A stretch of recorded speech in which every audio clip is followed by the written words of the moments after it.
Good morning, Rock Hill.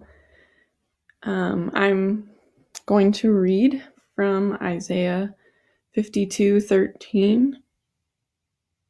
Whoops, sorry. I think that did that funny. So, good morning, guys. I'm going to read this morning on Monday of Holy Week from the Servant Song in Isaiah 52 and 53. So, I'm going to read 52:13 through 53:12.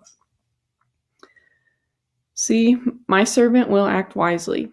He will be raised and lifted up and greatly exalted. Just as many were appalled at you, his appearance was so disfigured that he did not look like a man, and his form did not resemble a human being. So he will sprinkle many nations. Kings will shut their mouths because of him, for they will see what he had not been told them, and they will understand what they had not heard.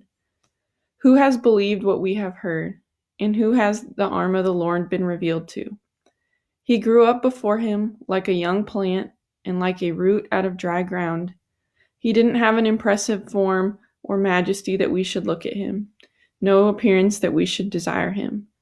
He was despised and rejected by men, a man of suffering who knew what sickness was. He was like someone people turned away from. He was despised, and we didn't value him. Yet he himself bore our sickness, and he carried our pains.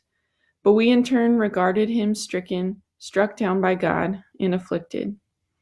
But he was pierced because of our transgressions, crushed because of our iniquities. Punishment for our peace was on him, and we are healed by his wounds. We all went astray like sheep.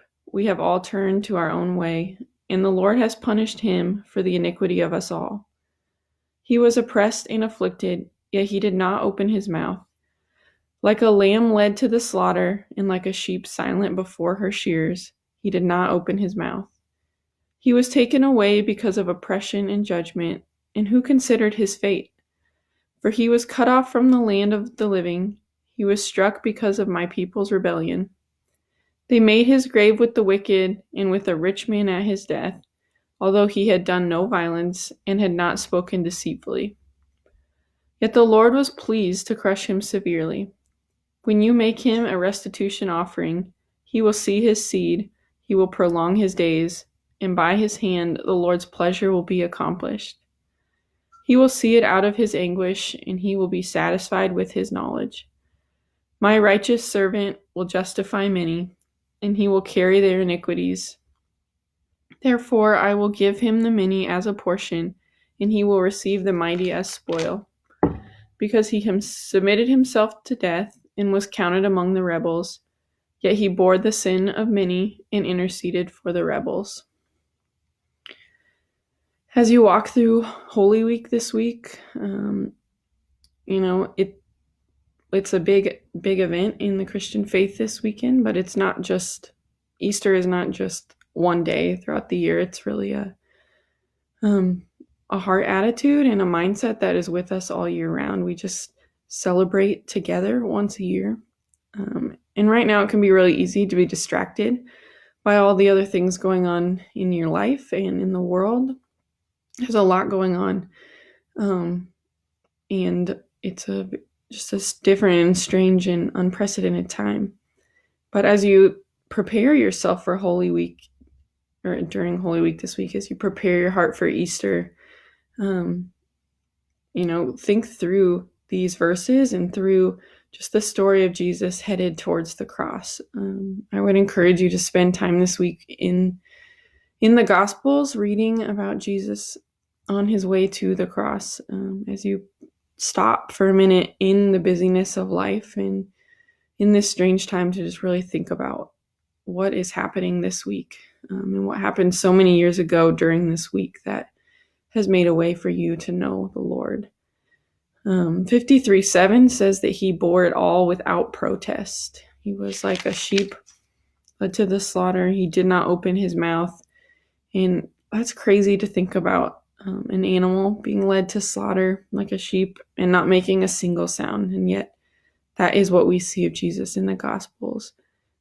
Because in God's pursuit of you, he was pleased to crush Jesus severely. It says that in verse 10. And Parents don't think that way.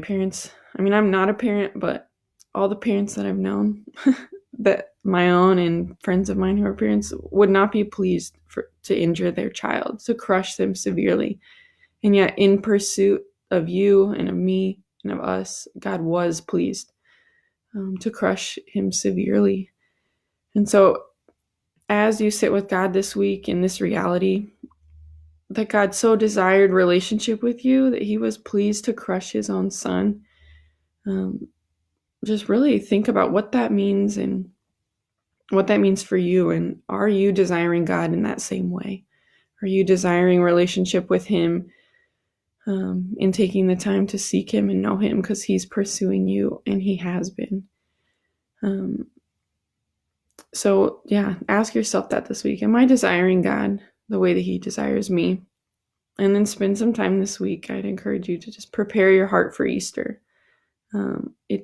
It's not a one-day thing, but it is a great time of year to stop and really think and prepare your heart for what Jesus did on the cross.